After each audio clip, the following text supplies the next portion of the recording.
നമ്മുടെ സമൂഹത്തിൽ ഇപ്പം നിരവധി തരത്തിലുള്ള പീഡനങ്ങൾ നടക്കുന്നുണ്ടല്ലോ സ്ത്രീകൾക്കെതിരെ. അപ്പോൾ അതിന് കാരണം സ്ത്രീകളുടെ വസ്ത്രധാരണമാണെന്ന് ചേച്ചി കരുതുന്നുണ്ടോ? തീർച്ചയായിട്ടും സ്ത്രീകളുടെ ഉണ്ടായിട്ടുള്ള പീഡനം ഉണ്ടാവണം. അപ്പൊ ആൺപിള്ളേർക്ക് ഒതക്കണ രീതിയിൽ വസ്ത്രം ഇട്ട് വന്നാൽ അവര് തീർച്ചയായിട്ടും പീഡിപ്പിക്കും. സ്ത്രീകളുടെ വസ്ത്രധാരണം മൂലമാണ് ഇവിടെ റേപ്പ് നടക്കുന്നത് എന്ന് പറയുന്നത് ശുദ്ധ തോന്നിവാസമാണ്.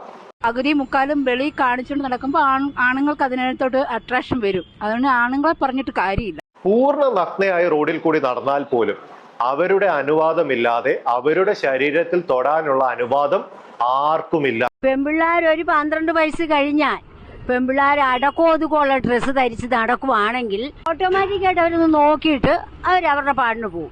പീഡിപ്പിക്കുന്നെന്നും പറഞ്ഞ് അവരെ തന്നെ കുറ്റം പറയാൻ പറ്റത്തില്ല. പെൺപിള്ളേരുടെ ഭാഗത്തും തെറ്റുണ്ട്. ഈ വീഡിയോ നോക്കിയാൽ നിങ്ങൾക്ക് മനസ്സിലാകും, ഈ അഭിപ്രായമുള്ളവർ കൂടുതലും സ്ത്രീകൾ തന്നെയാണ്. ഈ സ്ത്രീകളുടെ വസ്ത്രധാരണത്തിനേക്കാളും കൂടുതൽ ആണുങ്ങളുടെ മെന്റാലിറ്റിയുടെ പ്രശ്നമല്ലേ?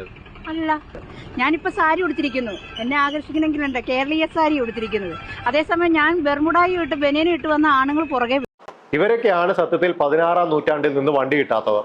പിന്നെ ഇതുപോലെ വിവരമില്ലാത്ത ആൾക്കാരുടെ അഭിപ്രായം എടുത്തിട്ട് അത് മൊത്തം സമൂഹത്തിന്റെ അഭിപ്രായമാണെന്ന് കാണിക്കുന്ന പ്രവണത നിങ്ങൾ നിർത്തണം.